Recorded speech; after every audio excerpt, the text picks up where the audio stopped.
देखो जी, बार स्टेशन सरसा 12/8/2025 से लगातार नो वर्क पर चल रही है।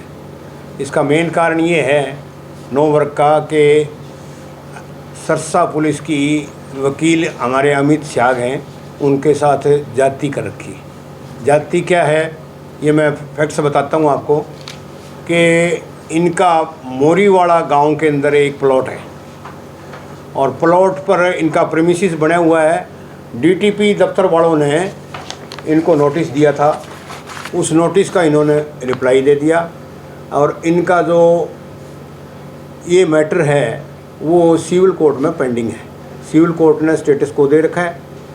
इसके बावजूद 29/7/2025 को इस डीटीपी ऑफिस में एक अभिषेक कुमार जेई है जो कि कथित रूप से ये कह रहा है कि जी कि मैं तो 28/7 को एक ऑर्डर पास होया था जिसमें इस बिल्डिंग को गिराने के लिए किया गया था डीटीपीसी साहब से कि ये कंट्रोल्ड एरिया में है, नाजायज़ बनी हुई है। तो वो सुबह 8:25 या 30 पर इस प्रीमिसेस के अंदर दीवार फांद के और इसके अंदर आ गया। कोइंसिडेंटली अमित जी वहाँ पहुँच गए। इन्होंने देखा कि हमारी प्रीमिसेस में कोई आदमी है। इन्होंने ताला खोला, ताला खोल के उससे पूछा भी कौन हो आप।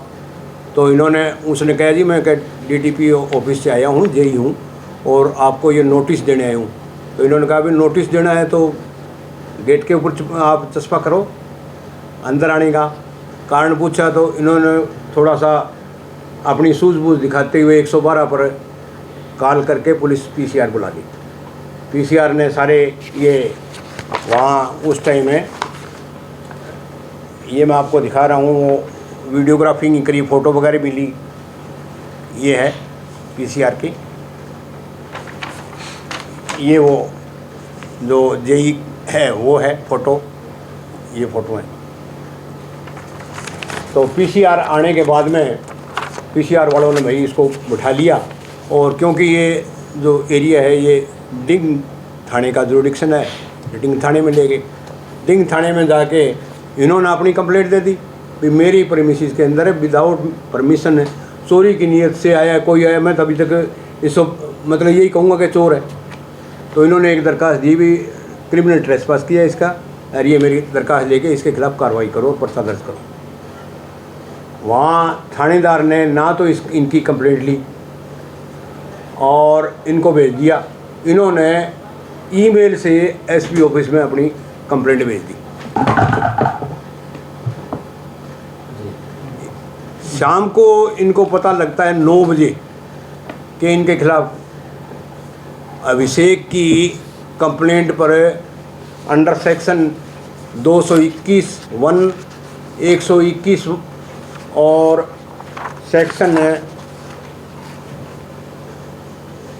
132 BNS जो कि आईपीसी का 332, 186 और 353 आईपीसी बनता है, उसमें पर्चा दर्ज कर दिया। सुबह आए, इन्होंने बात बताई सारे वकीलों को भी मेरे साथ तो ये जाती हो रही है। किसी वकील के साथ जाती होगी तो वो अपने परिवार में आके यहाँ बताएगा। हमें बताई तो हमने एक डेलीगेशन, हमारा वकीलों का जो सीनियर हमारे एडवोकेट थे, हम एसपी साहब से मिलने गए। एसपी साहब ने पहले तो हम टाइम लेके गए, वहाँ कम से कम आधा घंटा तक हमें वहाँ खड़े रखे सारे वकीलों को। उसमें वकीलों का काफ़ी हम समझ रहे थे कि ह्यूमिलिएशन ही है। और जब बात की तो वो कहने लगे कि जी मैं कोई डीएसपी है, एक डीएसपी है, चाहे एलनाबाद का है चाहे अपना यहाँ है, तो उनसे इंक्वायरी करा के आपको आपके सॉर्ट आउट करा दूँ। उसके बाद में जी परसों 11 तारीख को अमित जी को बुलाया। अमित जी ने मौका दिखाया डीएसपी को, वो इंक्वायरी दे दी गई चोपटा डीएसपी राज सिंह है, राज सिंह जी को। राज सिंह जी आए, इन्होंने मौका दिखा दिया। वो कहने लगे जी कि बयान लिखाओ। बयान लिखने के लिए इनने फिर कहा जी मेरे साथ चलो, तो हम कई वकील साथ में जाके बयान लिखाए। तो उस पर कोई कार्रवाई नहीं हुई।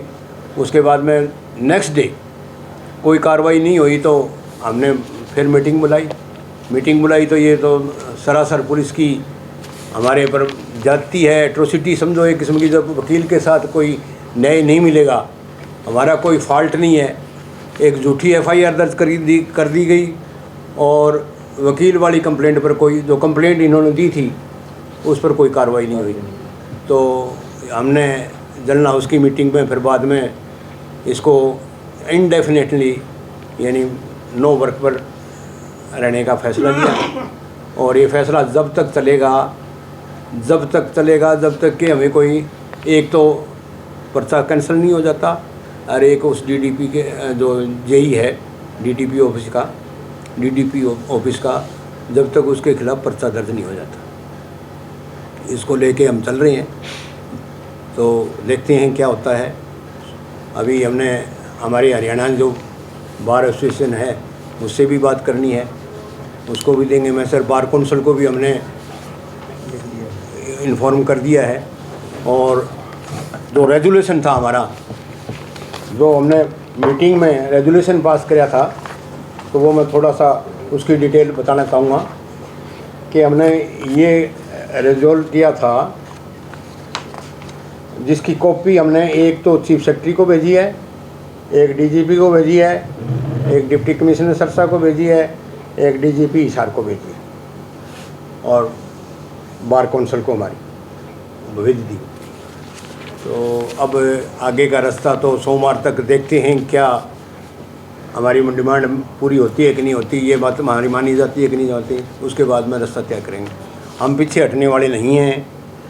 जब तक FIR जो अमित शाह के खिलाफ़, हमारे वकील भाई के खिलाफ़ दर्ज की गई है, वो वापस ना ली जाए और उसके खिलाफ़ कार्रवाई नहीं हो जाती, यही है।